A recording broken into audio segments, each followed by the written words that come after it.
So welcome again for my part 11 video. तो यहाँ पर हम लोग देखना चाहते हैं कि वेटलेसनेस, ये मैंने पिछले वीडियो में भी डिस्कस किया है कि वेटलेसनेस क्या होता है इक्वेटर पे, तो मैंने दोबारा यहाँ पर बस लिख दिया है। नथिंग एल्स कि अगर हमें इक्वेटर पे वेटलेसनेस होना है यानी कि वेट लेस होना है तो ओमेगा अर्थ का ये होना चाहिए।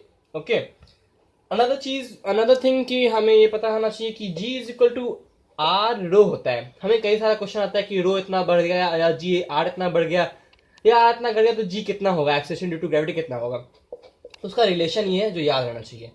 सेकेंड चीज बहुत इंपॉर्टेंट, कभी कभी क्वेश्चन आता है कि अगर आर को इतना परसेंटेज बढ़ा दिया गया, एम को इतना परसेंटेज बढ़ा दिया गया तो एक्सेलेरेशन ड्यू टू ग्रेविटी पे क्या फर्क पड़ेगा। तो सबसे पहला बात तो हमें सिंपल सी बात चीज पता है, हमेशा हर किसी को पता होती है कि अगर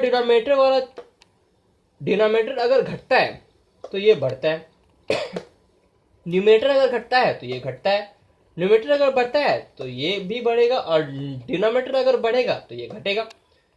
तो by this things we can calculate कितना परसेंटेज बढ़ रहा है कितना परसेंट घट रहा है। तो एज एग्जांपल अगर हम लोग यहाँ पर ले लें तो हमें पता चल जाएगा कि अगर आर को हम लोग मान लेते हैं कि वो x% बढ़ गया तो जी तो घटना ही है। ओके, तो जी तो घटेगा, ये तो पता चलेगा कि जी घटेगा क्योंकि आर बढ़ रहा है, लेकिन कितना, तो 2x%। सिंपल सा लॉजिक, 2 क्यों आया, क्योंकि यहाँ पे आर पे 2 है और एम पे 1 है, तो एम पे 1 है तो क्या आगे देखेंगे।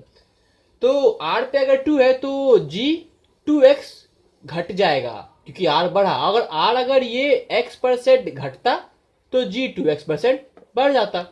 सिंपल। नेक्स्ट एग्जांपल कि अगर हम लोग एम पे मास पे ले लें तो मास पे अगर हम लोग का क्या बोलते हैं x% बढ़ गया तो जी भी बढ़ेगा, ये तो पता चल गया, कितना बढ़ेगा x% ही। क्यों, क्योंकि यहाँ पे 1, क्योंकि यहाँ पे मास 1 था, ऐसा मैंने आपसे कहा था कि अगर 1 है तो ये भी 1 ही बढ़ेगा। ओके, अगर ये 1 घट गया तो ये भी 1 ही घटेगा। ओके, तो this are some points. One more important point to discuss is that कि अगर हमारे पास दो मेटल का स्फीयर है जो कि काफी दूर रखा हुआ है तो उस पर तो फोर्स लगता ही है एफ, वो हमें पता ही है।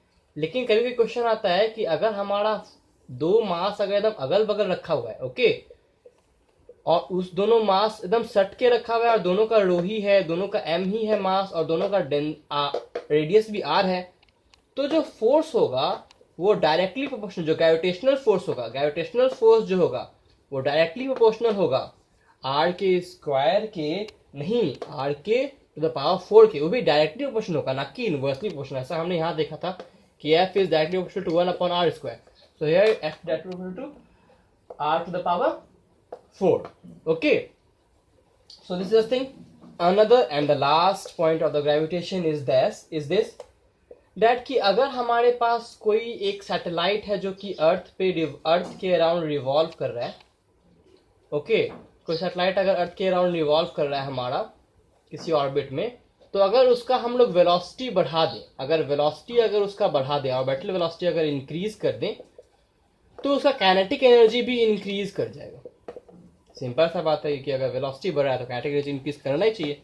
काइनेटिक एनर्जी इंक्रीज करेगा तो हमें पता है कि काइनेटिक एनर्जी और टोटल एनर्जी में बस एक ही अंतर होता है, दैट इज माइनस साइन का।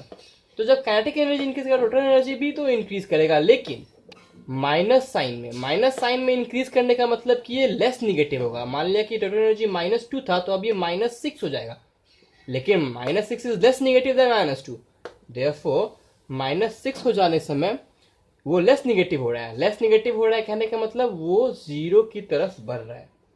ओके, तो दिमाग में रखना है कि जैसे ही हमारा काइनेटिक एनर्जी वेलोसिटी बढ़ता है, काइनेटिक एनर्जी बढ़ता है, टोटल एनर्जी लेस निगेटिव होता है, तो हमारा जो ऑर्बिट है सैटेलाइट का वो दूर तक आता है। ओके, सेकेंड थिंग जो याद रखने वाला बात है कि अगर हमारे पास कोई ऑर्बिट है में सैटेलाइट मूव कर रहा है, उसका kinetic energy will be equal to potential energy, then अगर ऐसा हो गया उस सैटेलाइट के साथ तो वो सैटेलाइट जो है वो एस्केप कर जाएगा, इट विल एस्केप आउट।